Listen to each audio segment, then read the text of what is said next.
बांग्ला भाषा विरोध और एसआईआर को लेकर तृणमूल कांग्रेस की ओर से जामुड़िया के नजरुल शतवार्षिकी भवन मैदान में एक विशाल जनसभा का आयोजन किया गया। इस जनसभा में राज्य सरकार के परिवहन मंत्री स्नेहाशीष चक्रवर्ती, कानून मंत्री मलय घटक, स्थानीय विधायक हरेराम सिंह सहित तृणमूल कांग्रेस के कई वरिष्ठ नेता मौजूद रहे। जनसभा को संबोधित करते हुए वक्ताओं ने भाजपा पर तीखा हमला बोला। नेताओं ने कहा कि भाजपा की राजनीति बांग्ला भाषा, बंगाल की संस्कृति और अस्मिता के खिलाफ है।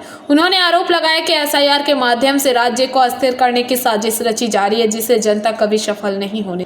सभा में भाजपा नेता शुभेंदु अधिकारी की भी कड़ी आलोचना की गई। वक्ताओं ने आरोप लगाया कि भाजपा नेताओं द्वारा मुख्यमंत्री ममता बनर्जी के लिए अपशब्दों का प्रयोग किया गया है, जो निंदनीय और शर्मनाक है।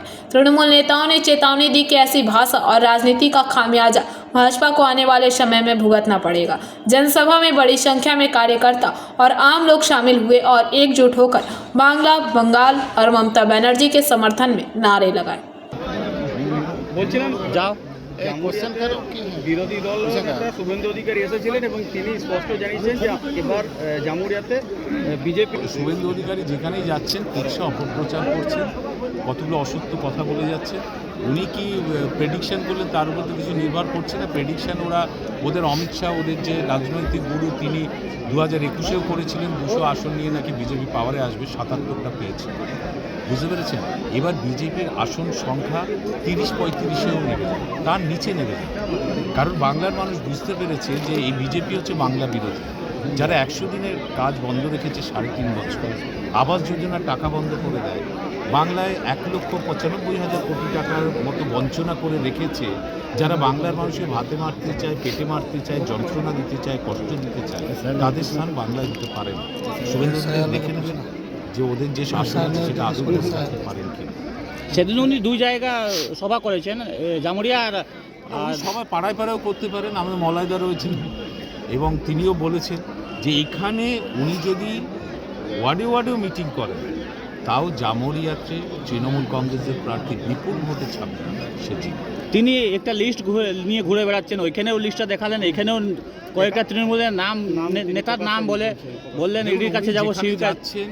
লোকাল নেতারা যারা এমএলএ বা জেলার লিডারদের নাম ধরে ধরে উনি শুধু কতগুলো ব্যক্তিগতভাবে আক্রমণ করছেন, উৎসাহ করছেন, অপপ্রচার করছেন। এটা রাজনীতির অঙ্গ তো হতে পারে না।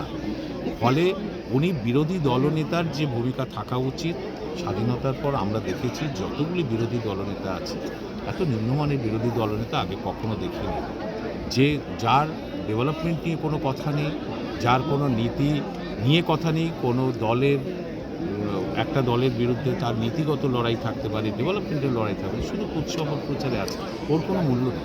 দাদা, এসআইআর কোনো কি প্রভাব পড়বে আমাদের রাজ্যের উপর? না, এসআইআর তো এই তো শুভেন্দু অধিকারী বলেছিলেন 1 কোটি রোহিঙ্গা নাকি পাড়ায় পাড়ায় ঘুরে বেড়াচ্ছে, ছেয়ে গেছে। বলেছিলেন যে দড়ি বেঁধে কক্সবাজারে মুসলিম অনুপ্রবেশকারীদের ফেলে দিয়ে আসবেন, মায়ানমারে ফেলে দিয়ে আসবেন। আজকে এসআইআরের অনেকটা পর্ব আমরা এগিয়ে গিয়েছি, একটা রোহিঙ্গা ধরতে পেরেছেন, একটা বাংলাদেশি অনুপ্রবেশকারীকে খুঁজেছেন। এমনকি বিহারেও তো হয়ে গেল, বিহারে কোথায় রোহিঙ্গা খুঁজে পেলেন?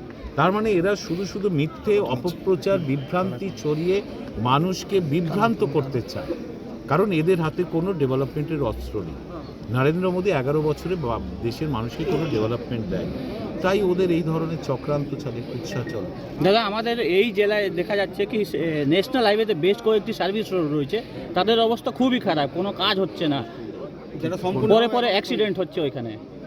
ন্যাশনাল হাইওয়েতে সার্ভিস রোডগুলো আছে, সেটির অবস্থা পুরো খারাপ। আমাদের পুলিশ প্রশাসন আছে, ট্রাফিক পুলিশ আছে, ন্যাশনাল হাইওয়েতে এমনি 2 হুইলার 3 হুইলার এগুলো ওঠা 12, আর ন্যাশনাল হাইওয়েতে পরিচালনা সেন্ট্রাল গভর্নমেন্ট করে থাকে। আমরা মানুষকে যেটা বলতে চাই যে গাড়ির গতি নিয়ন্ত্রণের মধ্যে রাখা উচিত, এবং আমরা স্পিড ম্যানেজমেন্ট পলিসি নিয়েছি পশ্চিমবঙ্গ একমাত্র সরকার, সেগুলো মানুষ যত মেনে চলবে অ্যাক্সিডেন্ট কমবে। जामुड़िया से दिलीप साव की रिपोर्ट, PBTV न्यूज़।